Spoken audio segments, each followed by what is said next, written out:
habido varios derrames de petróleo a lo largo de los años, pero hoy nosotros nos vamos a concentrar en la tragedia del petrolero Métula, en el estrecho de Magallanes, un 9 de agosto de 1974.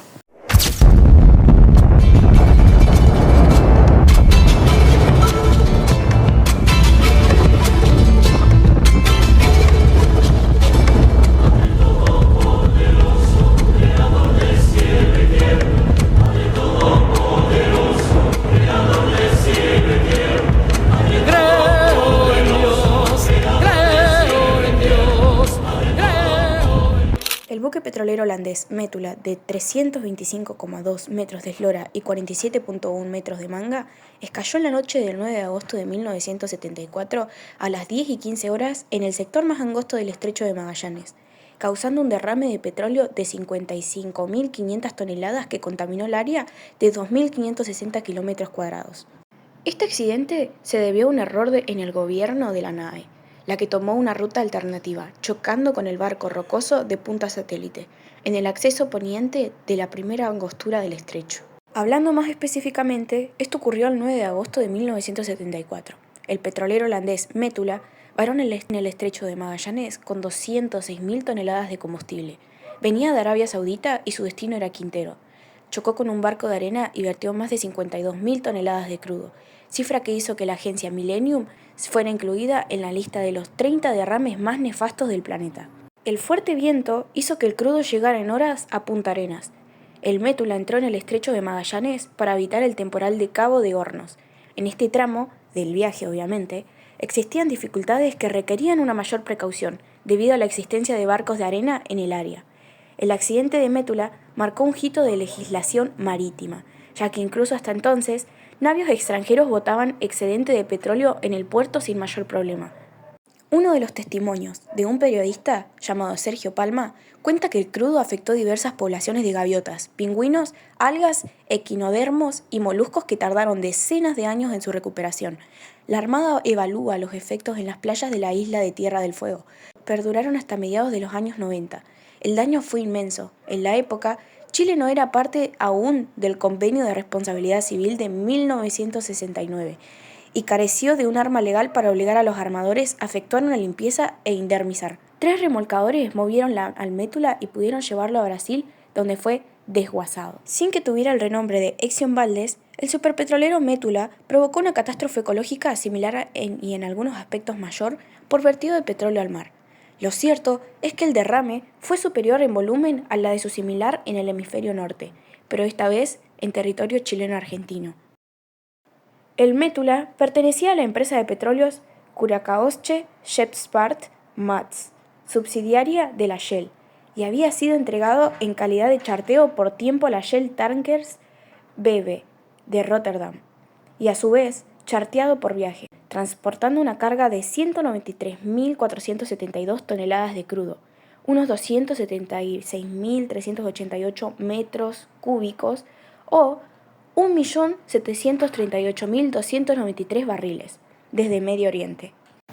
El 9 de agosto de 1974, el Métula de 206.000 toneladas, 325 metros de eslora y 47 metros de manga, 19 metros de escalado y 90.000 HP de potencia, había decidido entrar en el estrecho de Magallanes, paso que, si bien algunos tramos exigía suma de pericia, le permitía evitar los fuertes temporales que han tenido Cabo de Hornos.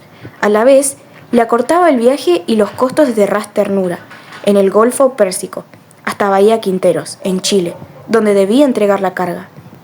Desde hace varios años se cumplía el transporte de petróleo a Chile con buques de alrededor de 70.000 toneladas, pero ese año, por presiones de las compañías petroleras al Estado chileno, Gral Pinochet, en la presidencia, comenzaron a utilizarse unidades de más de 100.000 toneladas. El Métula era el cuarto buque de esa categoría en intentar cruzar el estrecho. Existían 2 puntos en el recorrido del estrecho de mayor precaución, la primera y la segunda angostura. De ambas, la más complicada era la salida de la primera angostura, sobre todo para un buque de tan gran calado. La maniobra debía realizarse 3 horas antes de la pleamar, de tal manera que al ingresar a la primera angostura tuviera corriente en contra, lo que le permitiría reducir más fácilmente la velocidad en caso de necesitarlo. De esta manera, el capitán tenía dos oportunidades de cruzar, una a la mañana y otra a la noche, debido a que los prácticos del lugar estaban ocupados en dirigir las maniobras de otro buque en horas de la mañana. El Métula debería realizarla durante la gélida y larga noche patagónica. Cerca de las 7 de la noche, el buque redujo su marcha para recibir a dos prácticos con sus cartas de navegación y se encaminó luego a toda marcha a la primera angostura, cuando los prácticos sacaron a relucir las cartas que traían consigo. El capitán descubrió con alarma que diferían de las propias del Métula. El banco de arena de la salida de la primera angostura figuraba más cerca de la ruta que se había trazado como segura, quitándole margen a la maniobra. No se podía detener el buque, ya que esto le quitaría gobernabilidad con una corriente en contra, y menos aún retroceder. Ese monstruo en aguas tan estrechas, solo restaba tratar de sortear los bancos con una maniobra en forma de S, en medio de la noche.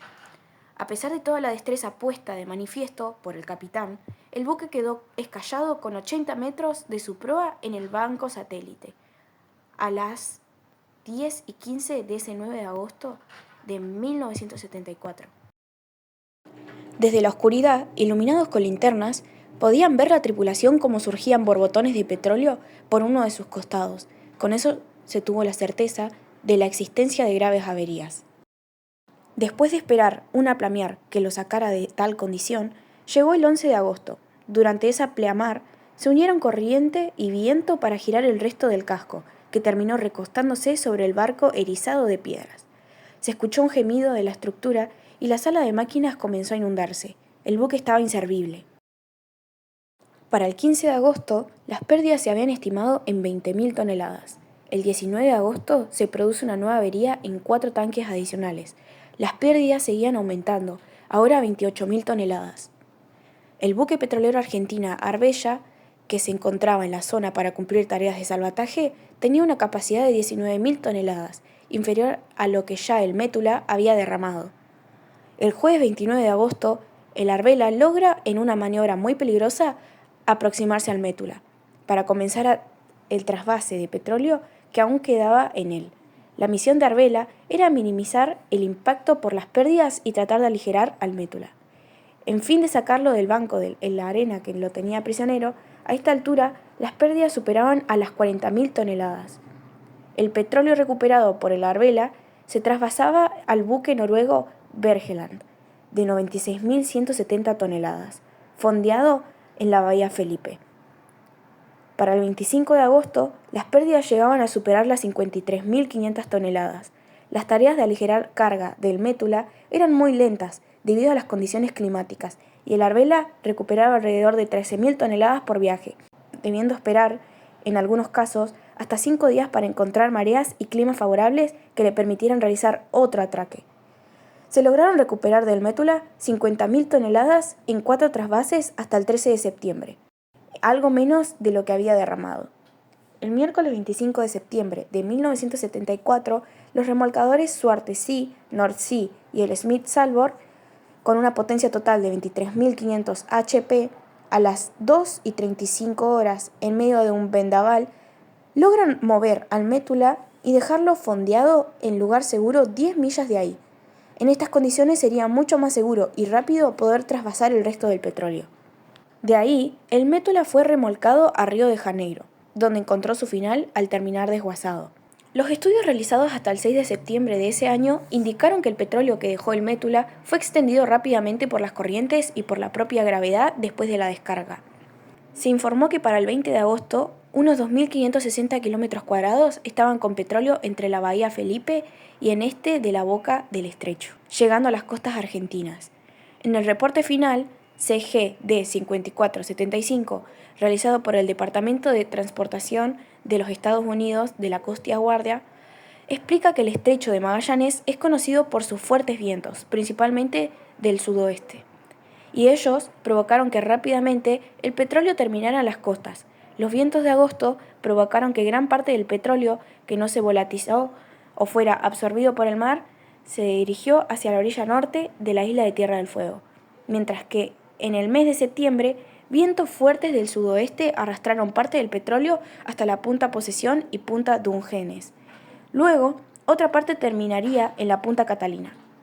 Esta deposición cubría una de la línea de la costa de 60 a 80 kilómetros de largo, de unos 15 a 60 metros de ancho, con un espesor de aproximadamente 10 centímetros promedio. El depósito de petróleo sobre la costa tenía dos contexturas diferentes. Una emulsión se asemejaba a una mousse de chocolate, que en su formación tenía un 5% de agua, arena, algas, gusanos marinos y otros materiales arrastrados en menor proporción. Este depósito se encontraba en el límite del plamar, y en algunos casos, por causa del viento, se encontraba cubierto totalmente por arena. El otro depósito de color blanco, que se asemejaba a una crema batida, formaba una línea más ancha sobre el límite entre el agua y la tierra. Esta emulsión contenía aproximadamente 17.5 kilogramos de petróleo cada 100 litros, lo que le da una densidad cercana a 1. Parte del petróleo que no llegaba a formar estas franjas costeras quedaba entrampado en las pajamares de las rocas poco profundas cercanas a la costa. Para cerrar este video, podemos decir que el Estrecho de Magallanes ha sido escenario de diversos accidentes a lo largo de la historia, cada uno con consecuencias distintas. No se sabía con exactitud cuántos tripulantes habían en el Métula, pero sí se supo que hubieron muertes y también hubieron muchos accidentados. Por ende, hubo conflictos gracias a eso. Parte del petróleo que no llegaba a formar estas franjas costeras quedaba estampada en bajamares de las rocas poco profundas cercanas a la costa, y poco se supo sobre los impactos provocados al medio ambiente. Nunca se sabrá con exactitud cuánto afectó el derrame del Métula al medio biótico, al geofísico, al perceptual y a la socioeconómica cultural.